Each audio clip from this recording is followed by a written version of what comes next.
Já imaginou ser capaz de escalar paredes praticamente verticais sem ter problemas? Isso é basicamente o que as cabras conseguem fazer, pois elas vivem em locais montanhosos, ou seja, há uma grande irregularidade na superfície, como você pode ver. Mas as cabras não são os únicos encontrados nesse bioma. Neste bioma nós podemos encontrar tanto animais cordados como invertebrados. Antes de falar dos animais que vivem nesse bioma, nós temos que falar algumas características que podem dificultar a vida desses animais. Ou seja, se o ambiente é frio ou não, pressão atmosférica alta ou baixa e por assim em diante. A primeira característica desse bioma é sua altura. Nós caracterizamos um ambiente montanhoso de uma região de a mais de 300 metros. E assim, nós sabemos qual a dificuldade que esse animal pode passar ao viver num local dessa altura. As montanhas também possuem um ambiente muito frio e rarefeito. Isso se dá pela baixa pressão atmosférica no local, o que afeta diretamente a fauna e a flora do local, pois quanto menor a pressão atmosférica, menos oxigênio tem na região. Logo, menos animais vão poder adaptar o suficiente para poder habitar aquela região. Além disso, a geografia não é muito amigável, contendo muitos penhascos, muitos deslizamentos e muitas rochas que podem comprometer a vida dos nossos animais. Quando falamos de animais que habitam a montanha, nós não estamos falando apenas dos cordados, e sim dos invertebrados também. Dentre eles, o que vamos falar hoje, nós temos a minhoca da terra, a cicada, a aranha unicórnio e o caramujo. As minhocas pertencem aos anelídeos, e devido à sua capacidade de retirar nutrientes do solo, é muito difícil você conseguir ver uma fora da terra. As minhocas têm um sistema digestivo completo, ou seja, ele se inicia na boca e se termina no ânus. Além disso, as minhocas têm um corpo alongado, revestido por anéis, ele é cilíndrico e ele tem certos cílios que auxiliam na locomoção da minhoca. Para as minhocas, a baixa pressão não é mais um problema. No passado até poderia ser, mas como hoje elas conseguem viver anos e anos e anos embaixo da terra e conseguir o oxigênio e o nutriente que ela necessita para viver dessa forma, a pressão atmosférica não é mais um problema para ela. E essa sim seria a sua adaptação no ambiente montanhoso. O caramujo pertence aos moluscos, mais especificamente os gastrópodes, pois eles têm uma concha, como você pode ver nas costas dele. Eles são muito encontrados em regiões úmidas, tanto em florestas quanto em rios, não importa. O importante para eles é mais a umidade. Os caramujos possuem uma estrutura conhecida como cavidade paleal. Essa cavidade tem uma função mais de pulmão. Os caramujos em si, eles têm um corpo mole, eles também têm uma simetria bilateral e um corpo não segmentado. A aranha unicórnio pode ser muito encontrada em regiões de elevada altitude, como na Bolívia, onde ela é muito comum de ser encontrada. Todas as aranhas produzem seda, tem 4 pares de pata, mas nem todas produzem a teia, aquela que a gente conhece, que é aquele formato mais hexagonal. O animal então tem 8 patas, tem um sistema circulatório aberto e ele tem um exoesqueleto que é capaz de produzir a nossa conhecida teia, né? Bom, falando de aranhas, nós podemos dividi-la em 2 partes, no seu cefalotórax e no seu abdômen. No cefalotórax nós temos a boca, o estômago e o cérebro. Já em seu abdômen nós temos o pulmão, o coração e seu sistema reprodutório.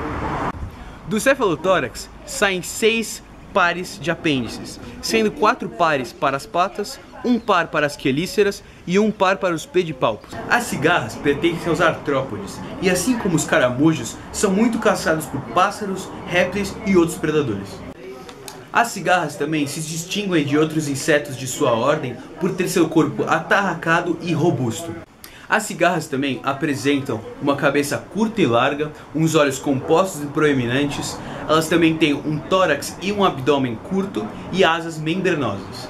As cigarras são pouco ativas e elas são encontradas mais em galhos e árvores. E por isso elas não vão sofrer diretamente com os problemas que o terreno tem, as irregularidades. Mas sim vão só aproveitar o seu galho, reproduzir nesse galho, ter seus filhotes nesse galho, e é isso. Bom, agora que já vimos os invertebrados, vamos falar de uma parte um pouco maior, os cordados.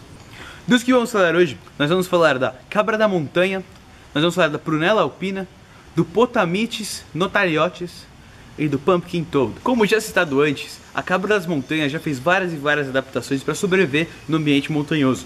Uma delas é o seu pelo, que ele é grosso e denso, que ele é responsável para a cabra não passar frio, ou seja, ele consegue suportar o frio.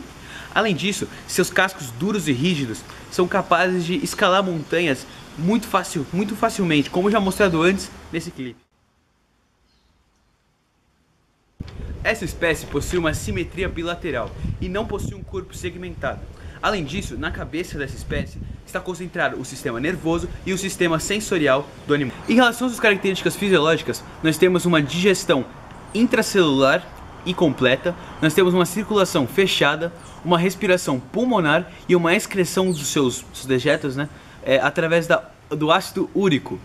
Além disso, por ser um mamífero, ele também é endodérmico.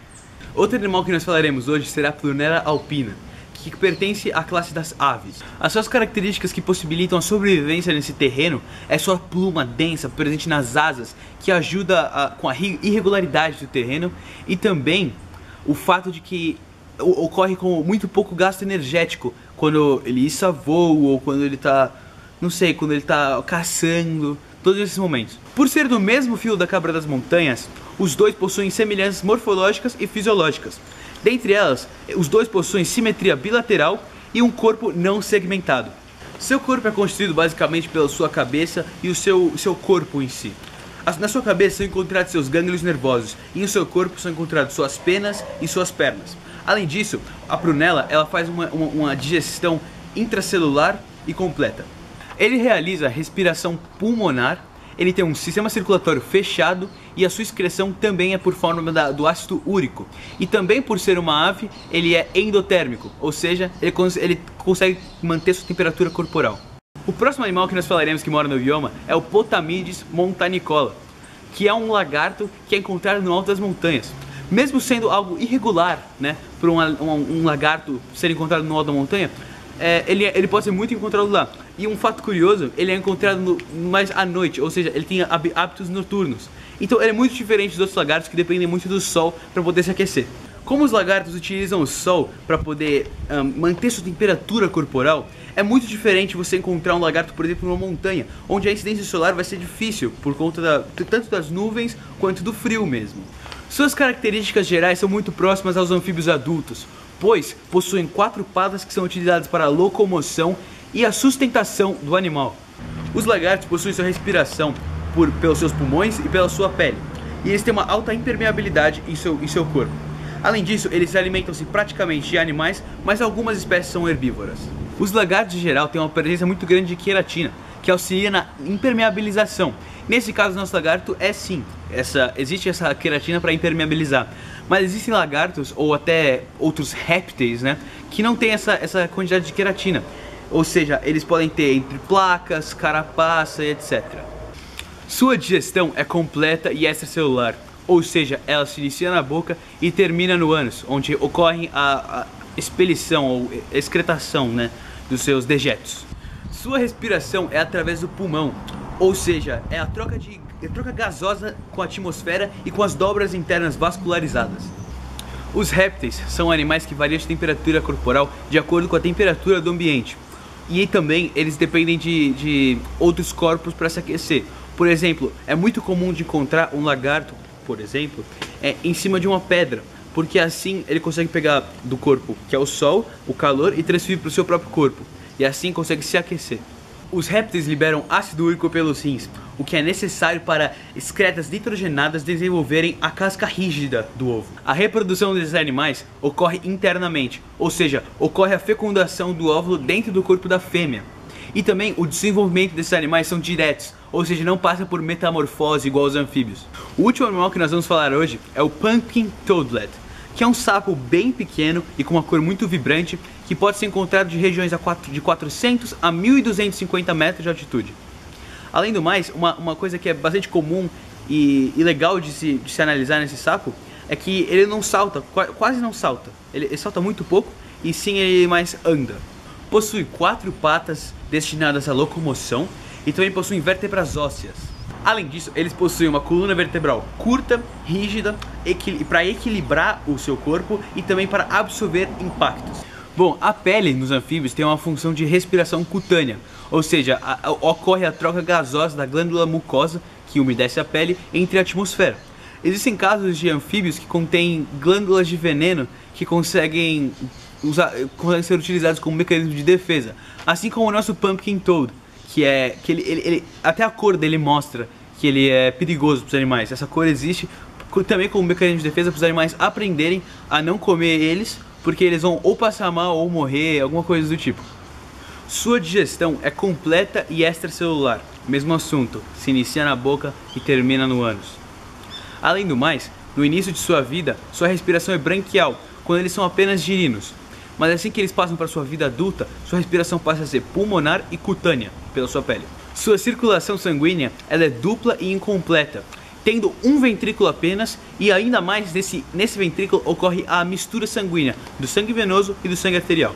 Sua fecundação é externa, ou seja, ocorre no ambiente, mas também existem casos que a fecundação ocorre dentro do corpo da fêmea. Bom, e agora a gente vai falar um pouco mais de uma coisa mais visual, que são as maquetes.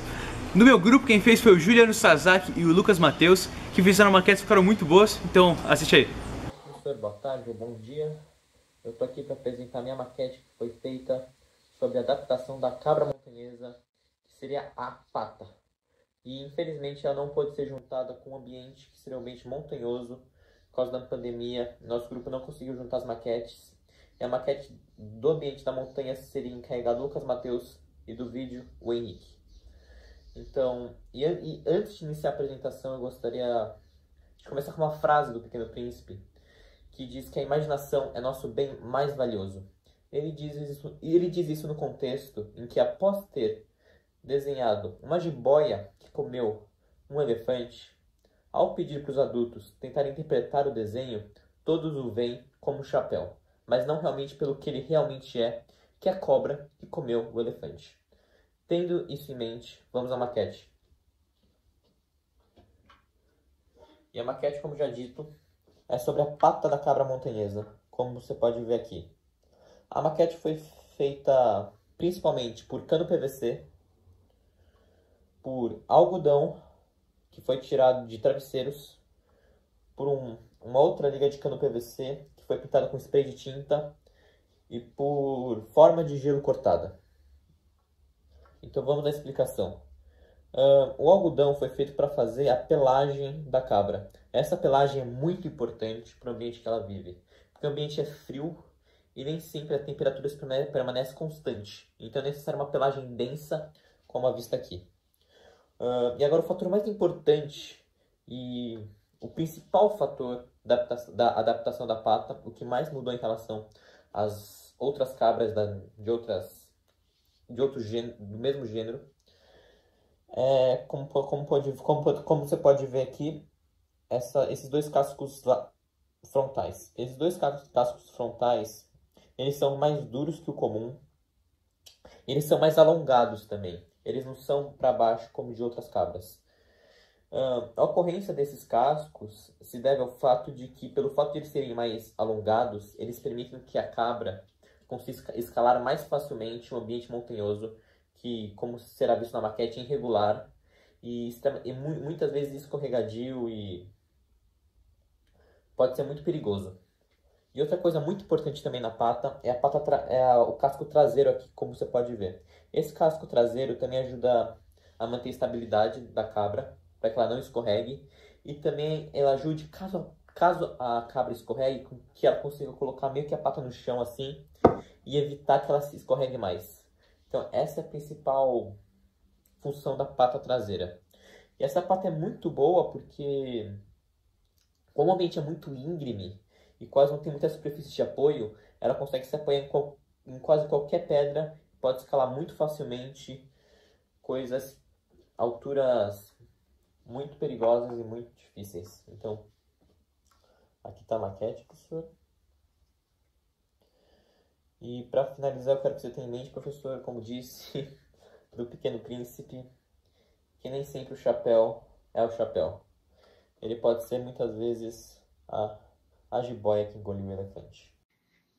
Então, essa aqui é a minha maquete, que está representando o topo de uma montanha, que está muito, muito alto mesmo. E, tipo, aqui é o céu, não dá para ver o resto da montanha porque está muito alto.